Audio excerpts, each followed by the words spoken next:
Barcelona champions league সেমিফাইনালে হারার পর থেকে একটা জিনিস নোটিস করছি, ইয়ামালকে নিয়ে খুব বেশি পরিমাণে ট্রল করা হচ্ছে।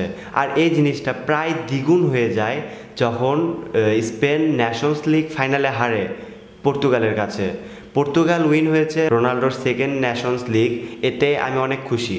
কিন্তু ইয়ামালকে কেন এইভাবে ট্রল করা হচ্ছে, যে ইয়ামালকে এমনভাবে বলা হচ্ছে যে সে মনে হয় পৃথিবীর সবচেয়ে দুঃখী প্লেয়ার, এমনটা উপস্থাপন করা হচ্ছে, এমনভাবে ট্রল করা হচ্ছে। কিন্তু আপনি একটি জিনিস নোটিস করুন, he is only 17 years old. সে 17 বছর বয়স তার মাত্র। আপনি 17 বছর বয়সে কি করতেন? আমি 17 বছর বয়সে কি করেছি? সে 17 বছর বয়সে 100-র অধিক ক্যারিয়ার ম্যাচ খেলেছে। এই বয়সে মেসি রোনাল্ডো কয়টি ম্যাচ খেলেছে, কয়টি গোল অ্যাসিস্ট করেছে? নেইমার কয়টি গোল অ্যাসিস্ট করেছে? সে 100-র অধিক ম্যাচ খেলে ফেলেছে। আর এই বয়সে মেসি মেবি 25-26টার মতো ম্যাচ খেলেছে। তার মানে তারা এই বয়সে চান্সই পায় নাই। আর ইয়ামাল, সে বার্সার মতো একটা ক্লাবে 17 বছর বয়সে 100-র অধিক ম্যাচ খেলে ফেলেছে। তাহলে বার্সার এই ইয়ামাল কোথায় পিছিয়ে থাকলো?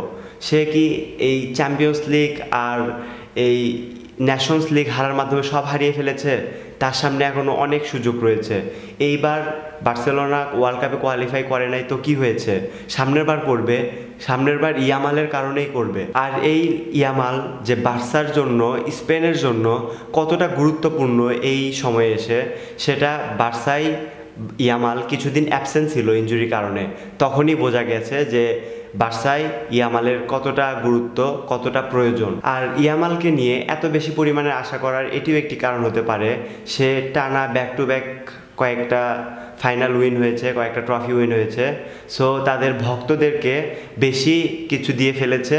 সো এখন অল্প কিছু দিতে না পারার কারণে তাদের কাছে ইয়ামাল খুব বেশি খারাপ হয়ে যাচ্ছে, এমনটাও হতে পারে। আর লামিন ইয়ামালকে নিয়ে আপনি ট্রল করার আগে একবার একটু ভেবে নেবেন যে ইয়ামালের বয়সে মেসি রোনাল্ডো কয়টি ম্যাচ খেলার সুযোগ পেয়েছে, আর ইয়ামাল এই বয়সে কতগুলো ম্যাচ খেলে ফেলেছে।